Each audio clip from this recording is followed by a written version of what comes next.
Awesome. Okay. Hello. Thank you so much for joining me and taking the time to talk about your experiences with celebrating the holidays. Oh, you're welcome. Just to begin, I would love if you could just introduce yourself, your name, where you're from, where you work, and your role in the company. Sure. So my name's Shireen and I live on the south coast of England in the United Kingdom. I work for the BBC in Southampton. So I work for the radio station, BBC Radio Solent. And I occasionally work for the TV branch called BBC South Today, doing weather presentations. So my main job is a journalist. So I produce a daily afternoon show on the radio. It runs from 2 o'clock in the afternoon to 6 o'clock. And we are a mix of news and entertainment and travel and a bit of fun and then accountability when it comes to politics and things going on in the world. And yeah, that's what I've been doing for probably the last 6 years. When I work for telly, for BBC South Today, I present the weather.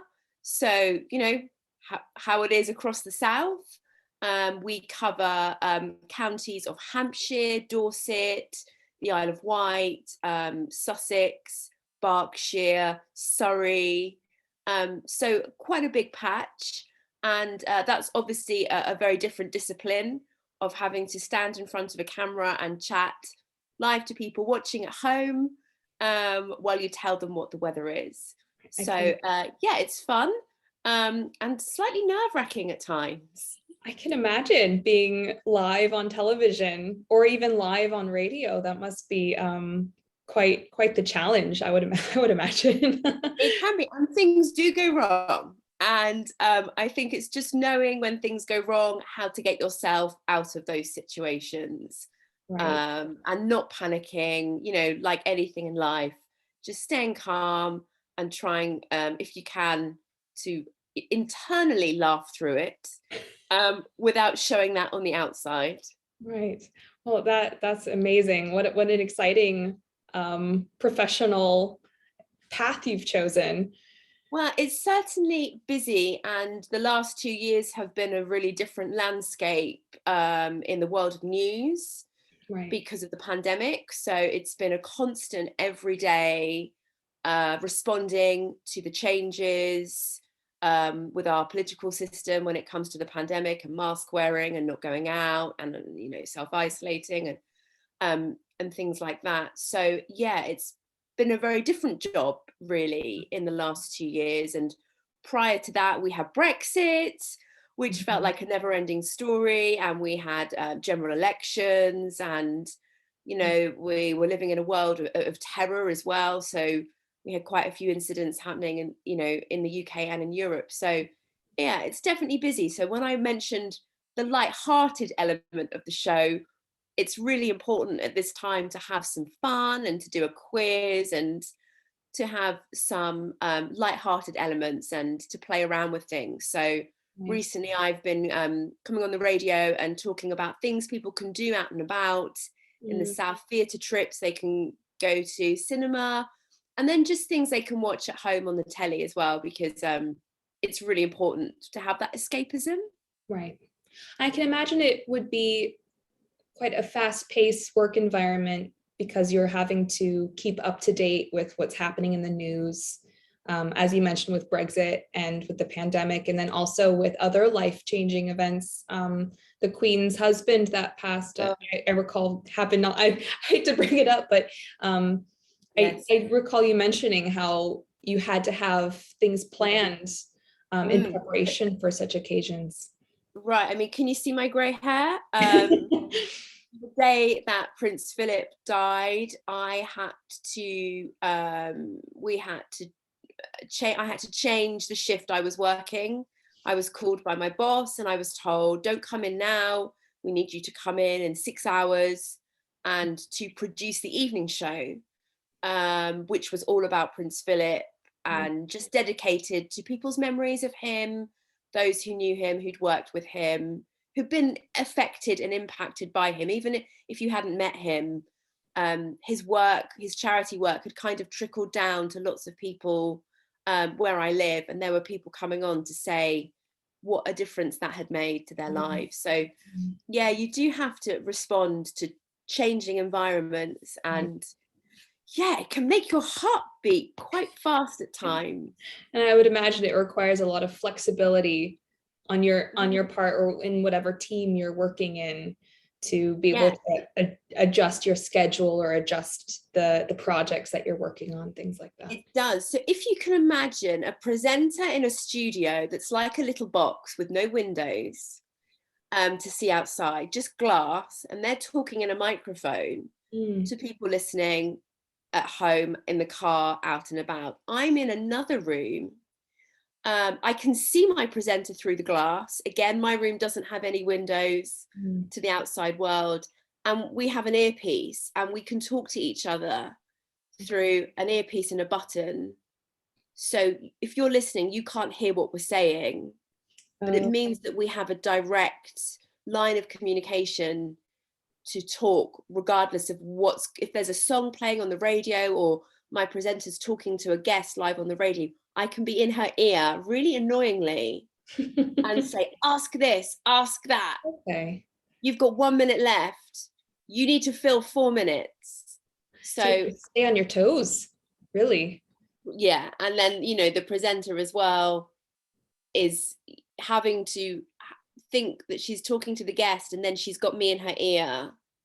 So you have to zone out sometimes through things. It's a bit like when I work in telly, I have an earpiece in my ear, so I'm talking to you at home down the camera, but there is someone in my ear counting me down, to tell me how long I've got left before we cut off literally and go to another program. So when I do the weather, it's 2 minutes and 10 seconds, and they start with 2 minutes and I'm talking, and then 1 minute 30, 1 minute, so I know how long I've got to talk to. And that last 20 seconds can be sometimes quite scary, because sometimes you're not where you need to be in the weather forecast. Yeah, you have to adjust how fast or slow you talk. And yeah, and you've got a clicker in your hand with the map rolling through, and you have to get to the end. A lot of multitasking, it sounds like. Yeah, but and it's fun. It seems though that you have to form close relationships with those in your team. I mean, if you're having to communicate with them at such a fast-paced level, I'm sure that how you work with those in your team it really affects the show that you put on. Yeah, that's so true. I suppose it's unlike some other companies when you have quite a formal business relationship in lots of corporate companies, whereas because I work in a communication environment, you do have to form a certain bond and have that element of trust, because your presenters are really vulnerable and they're really putting themselves out on the line, and they're trusting you to be their brain sometimes and to think like them. And so you do have to get on really well, and I think that partnership is really important. And producer presenter relationships, the strong ones, you might hear about some really famous ones at Radio 1, Radio 2 network, that like Greg James is the breakfast presenter at Radio 1, and him and his producer have a very good relationship. And I think the best presenter producer relationships are those with the trust. I think if you don't like each other, it can't work, and it won't work, there can be some animosity and some bad feeling, and it happens everywhere. So you need to try and find someone that you connect with and can work well with. And we all have bad days, everyone has a bad day when maybe the brain doesn't work the way you want it to, or sometimes I'm forgetful. I have to put all the audio in the running order so everything plays the way it should. I've put the wrong audio in before, and the wrong things played out, and you have to try and you're reliant on your presenter having that good feeling and saying, don't worry, these things happen. Okay, a lot of reliance on your team. Yeah. Yeah. Just to segue a little bit into the theme that we're in December, so we're heading into the holiday season, and I would love to hear your experiences working for the BBC, how this company celebrates the holidays. The pandemic has shifted everything a bit, so I'd love to hear what the BBC did to celebrate the holidays prior to the pandemic, and how that's been adjusted now that the pandemic has happened. Sure. So we love Christmas at the BBC, and we get really excited. All the Christmas trees go up the beginning of December. It's obviously a celebration of a religious moment in the Christian calendar. So we have Christmas trees in all different rooms, decorated beautifully with lights. And we used to have some tinsel and things like that. We don't have tinsel anymore because we're all more aware of the environmental impact that can have. And on the radio, we get to play Christmas songs. So that's a wonderful thing now, that we get to play a couple of Christmas songs every hour, and it really lightens the mood. Prior to the pandemic, there would be a Christmas party every year where everyone would convene together downstairs. We have a hospitality area. Everyone would eat kind of Christmas food and pull crackers, and there would be a disco. And it was a good time to chat to people who maybe you hadn't had the opportunity to talk to recently in the office because it's busy. We work in different teams. There would be a disco. I could talk to my boss in maybe a slightly different way because, we'll have a glass of something wonderful and festive, maybe a glass of mulled wine. That's very typical in England at Christmas time. But because of the pandemic, the Christmas party this year has just been cancelled, unfortunately. It couldn't take place last year either. So no Christmas party, no social gatherings, which is unfortunate, and I think everyone does miss it. Right. But that's not unusual for the world as it is at the moment. So we all just are trying to kind of enjoy ourselves at a more socially distant level, and enjoy the time of year, but trying to stay safe, really. But yeah, Christmas is always, I think companies in the UK love to celebrate it, and employees really enjoy their Christmas party every year.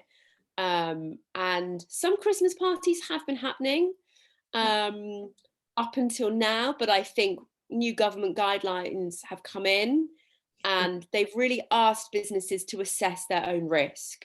So although companies still can have Christmas parties, the BBC has made the decision not to this year.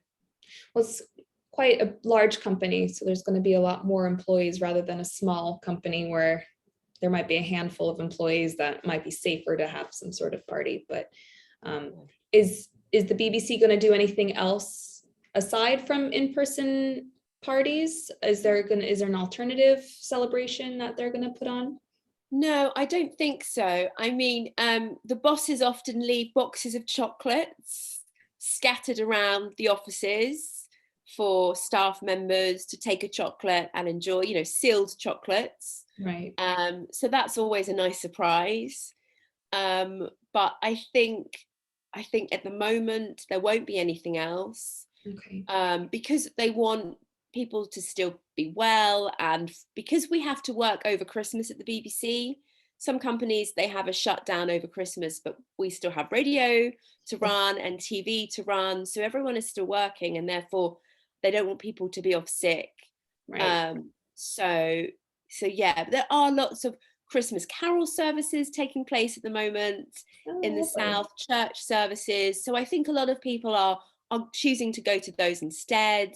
Okay. We have Christmas markets on in the south, which are really beautiful, with people selling locally made gifts. So I think people are having to kind of respond to Christmas within their own families. and do lovely things like that in a different way. Right. We used to have a Christmas carol service that the BBC hosted every year. Oh, Hundreds of people would attend, a chosen church in the south, and there would be, you know, lots of singing and carols, and a religious vicar would take the service, and our presenters would all go and give readings, but unfortunately that's not happening this year again either, so maybe next year. maybe fingers crossed next year. Yeah, I hope so. Anyway, thank you so much for sharing your experiences. It sounds like a dream. Sounds wonderful to be able to celebrate the holidays in that way. And at least you have the decorations up and some chocolates, and you can enjoy your beverage of choice at Absolutely. home. Yeah, thank you so much for taking your time. Oh, you're welcome. Thank you for asking me. It's been really fun. Thank you. Okay.